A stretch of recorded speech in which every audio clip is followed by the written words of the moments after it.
Welcome to Business Reporter's Future of Sustainable Packaging campaign. I'm Rachel Hicks. Selling a product is a high wire balancing act. Responsible brand owners want to deliver sustainably produced goods, and meanwhile they must safeguard their business. Consider packaging. Brands have invested millions of dollars in expressing their values with eye-catching and highly functional design. But many of these designs are dependent on packaging materials and structures that can have an irreversibly harmful effect on the environment. Do manufacturers always consider the afterlife of their products and their packaging? Can they build reducing, reusing and recycling into their design products? Can it be good business? We've invited Alina Malm from Siegwerk to tell us why they fundamentally feel optimistic about the future.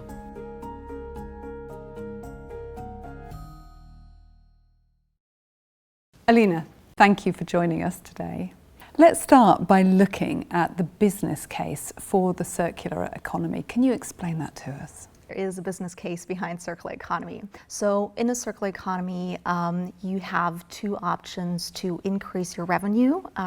One is that you increase revenue as consumer demand is changing to more sustainable options. And the other is with every system in shift and transition, there are new opportunities, new market and business models to seize.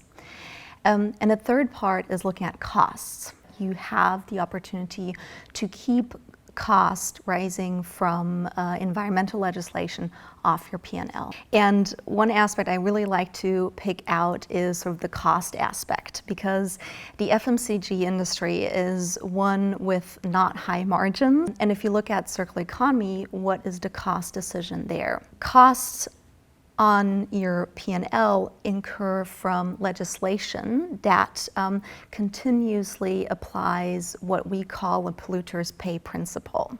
So as a brand owner, you put a product on the market and you will be forced by legislation to pay for the side effects of that product.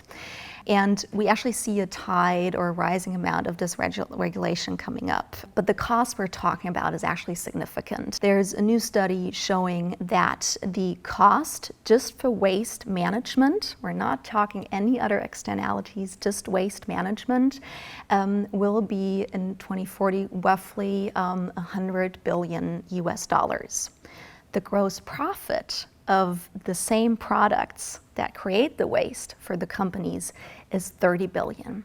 So imagine that these companies only making a profit of 30 billion are now forced to have the 100 billion on their P&L. This is huge. So the vast majority of FMCG products are wrapped in plastic, and that helps them define their look, their brand. How realistic is it to envisage that they will give up plastic packaging?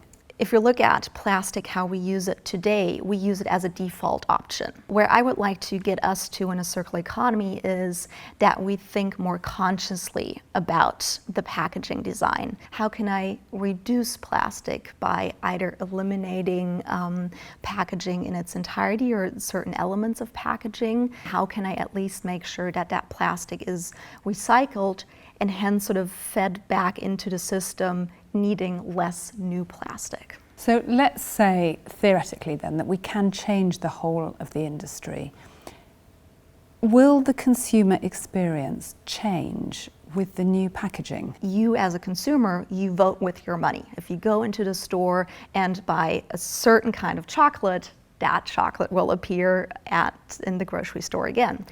It's the same with sustainable packaging options. If you, as a consumer, choose a sustainable option over a non-sustainable option, that will incentivize the brands. If you look at sort of the growth in the FMCG industry, in the US in the past 5 years, 50% of the market growth has actually been due to sustainably marketed products. So you say that the circular economy is a good business model, and that's a bold claim. Why don't we use it? In fact, we're using it. And so there are many examples out there. However, it's not nearly enough. We have to do much more, much faster. There are a few things how can really speed up the transformation. And the other big part is creating a level playing field. Plastic, currently it's highly subsidized, and they're trying to compete with new business models, different substrates, different technologies that they have to invest in. So we have to level the playing field for these pioneers and for these change makers, and the tool for that is legislation. And what role does design play in moving forwards with your plans and your ambitions, and to what degree does legacy design fail? Design, I think, is at the heart of it. And if I talk design, I don't only think about how does your packaging look like, but I really think about design in the system, in the lifespan of that packaging. There are two key concepts. The one concept is design for less.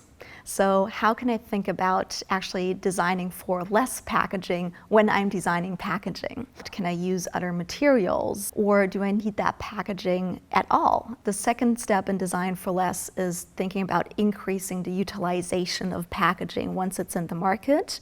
The design for recycling really deals with optimizing packaging design for a mechanical recycling process, but also making sure that the material that we create is in a quality that we can use it for packaging again. So what does a healthy value chain look like? It's actually one of networks and not a sequence. It's not a chain. So the players are the same, but the mode of collaboration and interaction has to be significantly different. I think another crucial part is that there has to be equal representation of the players. So if I look at the amount of brand owners we have putting product into the market versus the amount of waste management and recycling infrastructure I have, there's a mismatch. They're not equally represented. What does the right design process look like? I like to think of it in 7 steps. So think utility, think circular solutions, think local, think best of both worlds, and then think collaboration, think scale, and think speed. Think utility really focuses on understanding and investigating the true need.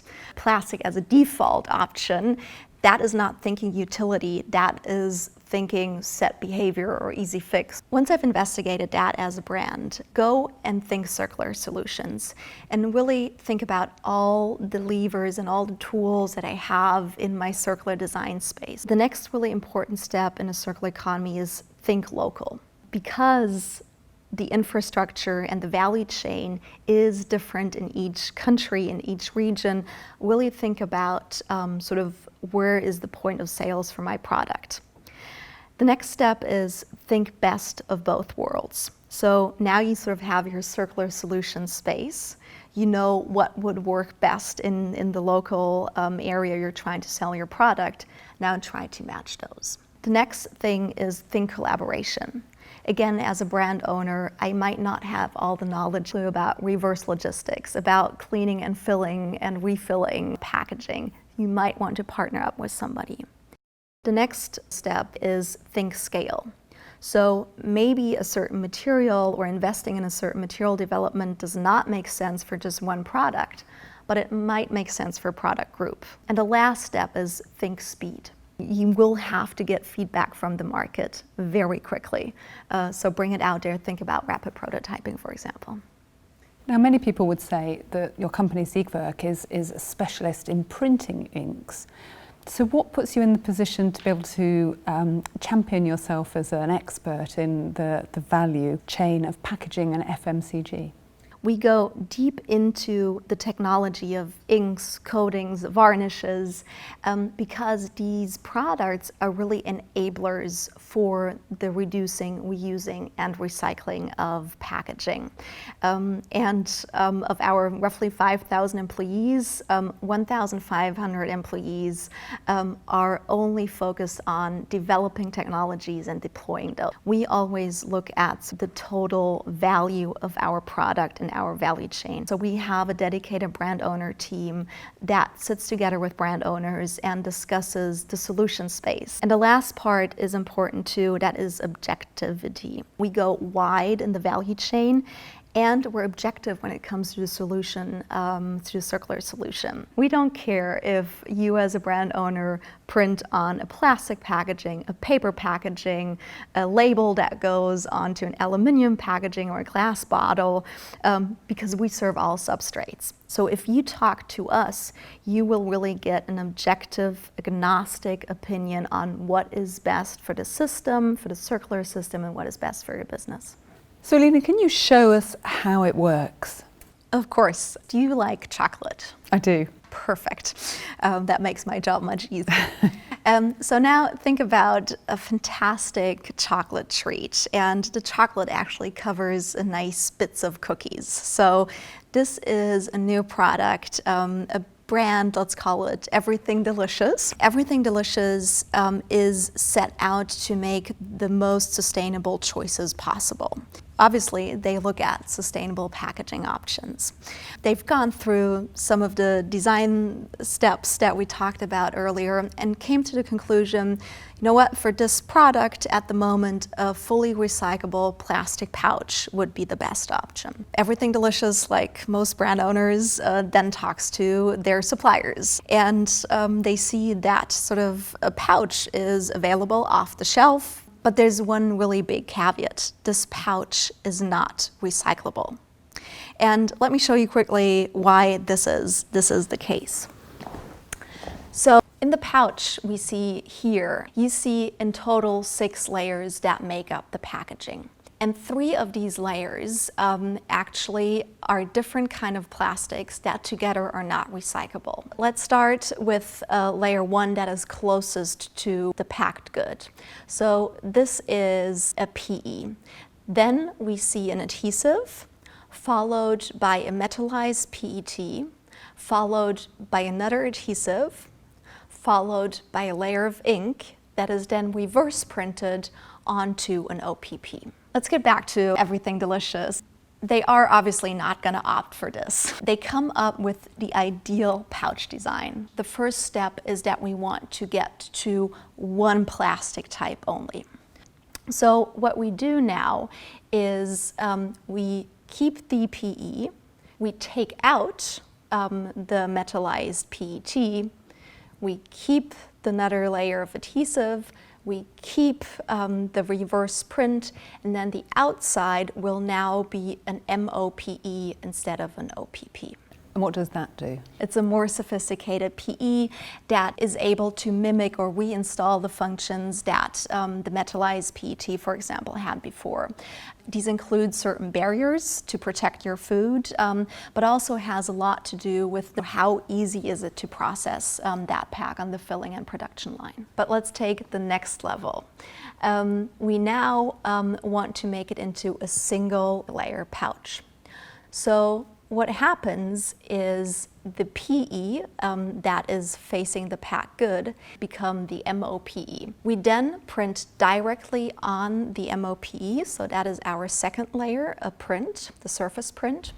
And then we have a third layer, which is new, and that is lacquer that makes the package resistant to scratching and also improves sealing. So the ink is actually much more than the color giving. It gives you machinability, so again, how easy is it to process it, and it really becomes sort of a functional part of the packaging. So it's much more than just structure optics. So what does this new design look like? From the outside, it's going to look exactly the same. The magic is really happening within the structure, the layer setup of the packaging. I want to say that this is sort of the ideal pouch, the future circular pouch. We have bits and pieces of the solution that we can build on rapidly. We're not there yet. This magic MOPE that I pointed out earlier, it doesn't exist yet today. We don't have sort of the one magic film that serves all purposes. But how optimistic are you that there really will be a world in the future where there will be no waste in the economy? Tentatively optimistic. I see really, really great examples and lighthouses out there. I want to see more boldness. I want us to try out stuff instead of discussing them up until the last bit of detail.